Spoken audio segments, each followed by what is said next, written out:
idea of the trophy bug came from just a passion for bugs ever since I've been little. My mom had a bug when I was born with a picture of me and her in it and a big smile on her face, and I just saw that on the refrigerator every day until I was about 7. That's something that throughout my childhood, the Cali dream was just to own a bug.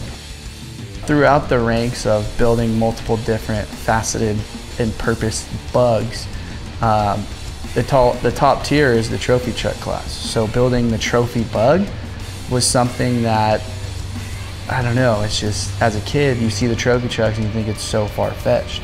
And being able to now be in the position to build one under our own roof here at the Shark Den is just unreal. I mean, it's been a long, hot summer, and we're near the 50% mark, and we got 4 months to go until race day, like literally 4 months exactly. And there's still a lot of pieces to the puzzle, but being able to compete on that level with the maintaining the characteristics of a bug from the outside appearance, but with a lot of the modern tech on the inside is rather interesting, to say the least. Blake Wilkey represents the average guy who just has a dream to come off-road racing. You know, last year he built a Class 11 in 60 days by himself and came and raced them in 400. Now Blake is building a trophy bug, which is basically a modified version of a trophy truck with a VW body on it. He's building 2 identical trophy bugs, one for him and one for a customer. Blake and his partner Kevin have basically designed and built this vehicle from the ground up. What I really love about this build is it takes a stock VW Class 11 and mixes it with a trophy truck. It's like taking the most basic platform and mixing it with our most advanced platform. I think it's going to be really cool.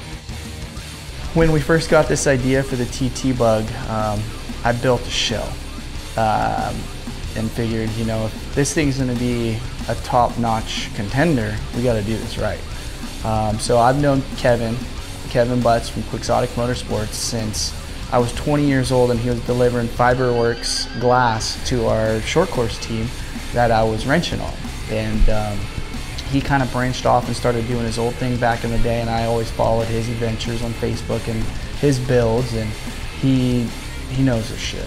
It was like, the time is now, build the baddest bug on the planet. And here we are today with some chassis behind me and a lot of cool shit in store for y'all. But y'all gotta meet Kevin, because he's a bad mama jump. Well, it was Blake's idea originally to do like a mega bug. He took 3 shells, bug shells, and put them all together and like extended them 12 inches this way and 16 inches the other way to make a mega shell. Finally he approached me about it. He's like, hey, I got this bug shell that I've been sitting on. I want to do something with it. Nothing's really happening with it. So we're like, all right, well, let's put it on a TT chassis. So we took the shell to Fiberworks and we had it scanned. They 3D scanned the whole thing, and I got it in the computer on SolidWorks and was able to basically build the chassis around that shell as a base platform. So, and here we are. I love to put my ideas into something and see them come to life. You know, like that's what originally got me into the whole off-road scene, is seeing these trucks out there. And I was a kid, like 18, I didn't have money to build one myself. So I'm like, I'm gonna teach myself how to build these trucks, basically.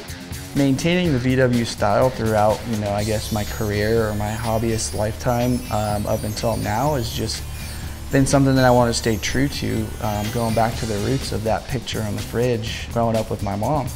And from the sand cars to the Class 11 to the OG Shark to Megalodon to other friends' Class 5 cars,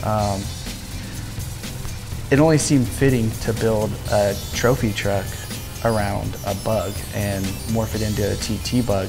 With the rear fenders, the front hood, all that stuff is super proportionate, which my boy Kevin did on SolidWorks. So when this thing's done, it's gonna be hopefully a fan favorite. It's definitely gonna be an underdog with some of the other cookie cutter trucks that, you know, anyone can go and purchase if they got the cash, but there's only gonna be 2 TT bugs to hit the streets and the deserts of Nevada, hopefully in December. Getting to enjoy what we've created, that's always the best part of doing it, and that's really where the passion comes from of us doing this kind of thing. Is we just love to do it. We love to be out in the desert, hanging out with people and just going fast in the dirt. So Yeah, the feeling is something, is why we do it. Honestly, we're not rich guys. It's not just like a hobby for us anymore. Like, this is what we breathe, and this is what we like. This is what we do. That's who we are. So just can't wait to get in that thing and freaking spin some tires. The Mid 400 is just one of those nostalgic races in America. I mean, it's in Vegas. There's so much hype. There's so many big sponsors. The course is probably one of the roughest courses in the desert. And the goal with the TT Bug is to have that be its debut race, just like the Class 11 when we showed up in 2020. And we took second with a car that we barely had any seat time in, and it was built within 6 weeks. And this is like the next step. You know, we're still planning on racing the Class 11 this year. Baja Jerky and you guys threw up 10 grand. So there's gonna be over 20 cars there bashing, I guarantee it.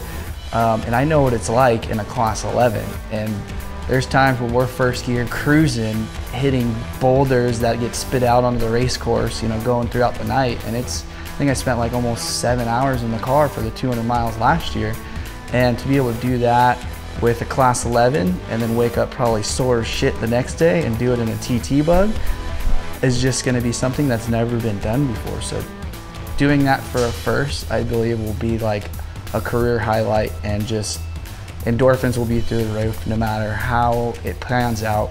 Showing up to Fremont with the lowest tier class and being able to race with all the guys on budgets that want to just come and get the shit kicked out of them, because I know that's exactly what happens to you at the Mid 400, and then go into the top tier class and be balls to the walls with some of the best. I mean, we're just hoping for a finish. You know, it'll be hard to beat or even place top 5 with over 20 trucks, with a lot of logistics, a lot of preparation, and trucks that are dialed. But if we show up with 2 race-ready vehicles and start off on that starting line, that is a win and a dream come true since I've been a kid. It's a great American off-road race. What better choice? It's got the most exposure, it's got the roughest track, it's the biggest test of our abilities, and I mean, it seemed like a no-brainer to be our first run with the car and to see how everything goes down.